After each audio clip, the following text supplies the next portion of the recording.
Hello, YouTubers, friends, compatriots, bootlickers, shills, dust slicers, peasants, vassals.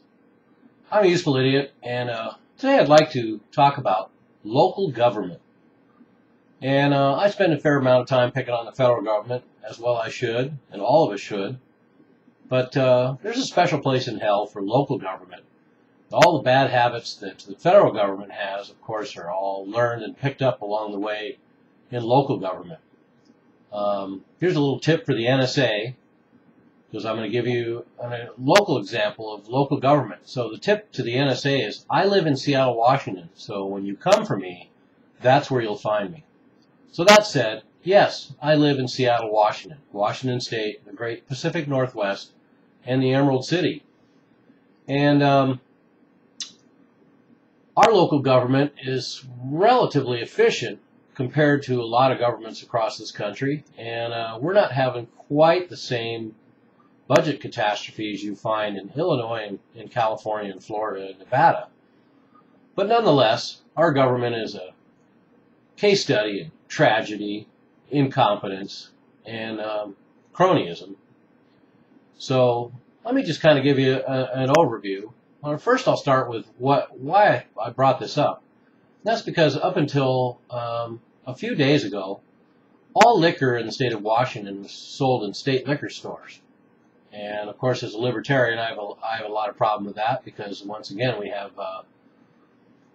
state employees working in these facilities who get fat pensions and fat wages. And of course, anybody that's been to a liquor store can tell most of the employees there are lucky to have a job like that. So anyway, there's a huge lobbying campaign. Costco put $20 million in the lobbying campaign. Of course, they have their own private liquor brand, so they can undercut everybody. And there was promises that once it was privatized, it would get a lot cheaper. And so anyway, that legislation won, and we now have privatized liquor stores in the state of Washington. First time in my lifetime. And lo and behold, two mechanisms that we see over and over again. First, all the promises of lower cost. In actuality, the cost is skyrocketing. And a lot of the small stores that were supposed to have access to it will not, so they'll get squeezed out. So we're going to have the huge box stores, once again, having the advantage. The Fred Meyers, the Walmarts, the Costcos are all going to be selling a lot of liquor, and they're going to create monopolies and exclude all the smaller players. But more importantly than that, of course, is the state teaching us a lesson. So the citizens of Washington State vote to have liquor privatized, and the price would have gone down, except for the state lost a huge source of revenue, tax revenue. And so their source of tax revenue is gone, and they've decided to punish people in Washington State. So liquor would have gone down, except for now the state has put a 30% tax on all that alcohol. So people suffer from sticker shock when they look at the low prices on the shelves, and by the time they get to the cash register, an additional 30% tax is paid on. So the state's punishing the citizens for voting to privatize liquor. But that led me to think about the fact that the state will always find a way around. They cannot have retreating revenue sources. They have to have revenue sources that are constant and growing, because their appetite to spend other people's money is constant and growing. So another example in Washington State is we had an initiative to have all license plates cost one flat fee, $30, because they were all over the map depending on what make and model you had and all sorts of variables. So anyway, one flat state tax on licenses, $30. Well, of course, the population votes for it, and it passes, and then immediately the government steps in and creates a whole bunch of new taxes so that all the license tabs would continue to be upwards of, 150, 200, whatever it takes, 250.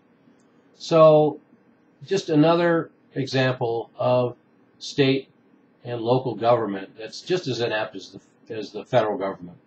Another one is the boondoggles for sports stadiums. We had a Kingdome here, and it wasn't even paid off before it was flattened.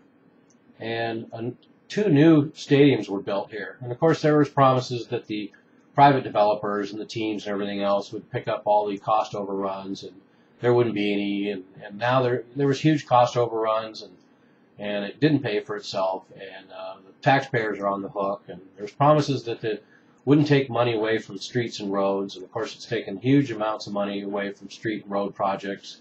And so another big boondoggle for the corporations. But we got two new stadiums that won't be paid off anytime in the next century or two. And this whole tax system on the local level sometimes seems even worse than the national level. And they spend money as fast as it comes in. So in Washington State, of course, for many years we didn't have a state lottery, and our budget was in pretty good shape. And then they started a state lottery and talked about all the windfall money the state would have for everything. And of course, the state lottery has been in place for a decade or two now, and all that money's already spent. All that money's already spent, and then some. Or of course, Washington State, like so many other states, got a windfall amount of money from the settlement with the tobacco companies, that big gigantic lawsuit against the tobacco companies years ago. So they got a bunch of money from that too. That's all gone too. They spent all that. And property taxes keep going up, even though the values of homes keep going down, and all the local taxes get raised, and they put new fees and new taxes on everything they can find. And traffic tickets particularly. The police are no longer protect and serve. They're revenue gathering apparatus for the state, the local state.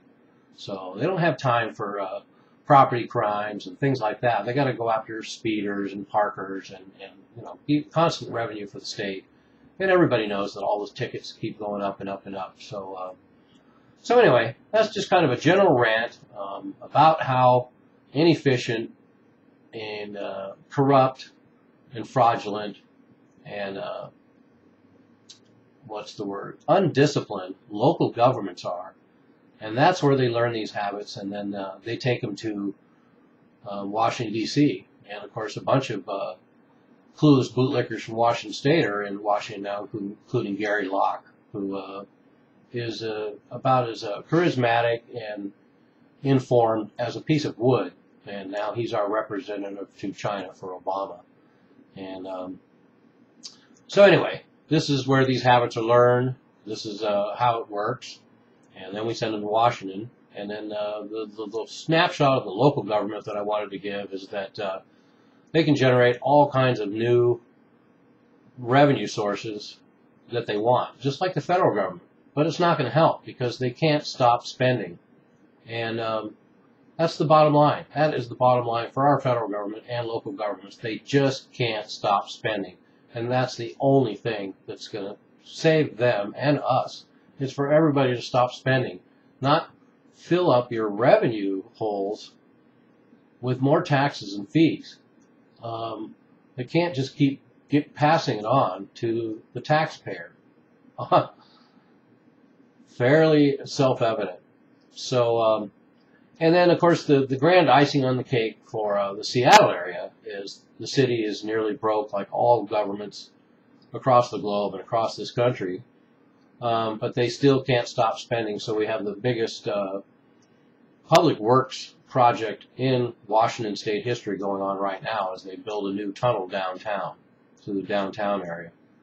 And not only is it money that we cannot afford right now, that is certainly not necessary. We already have an interstate, and we have local access. But the fact that it's a landfill and seabed and silt, and the problems of building a tunnel in that sort of situation should be self-evident.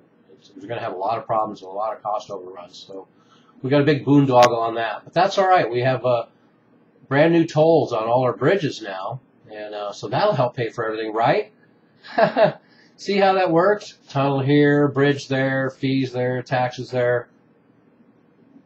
Government does not give up revenue sources. That is the lesson to be learned here. They will find new ways to get money because they cannot stop spending. I'm a useful idiot. Don't you be one too.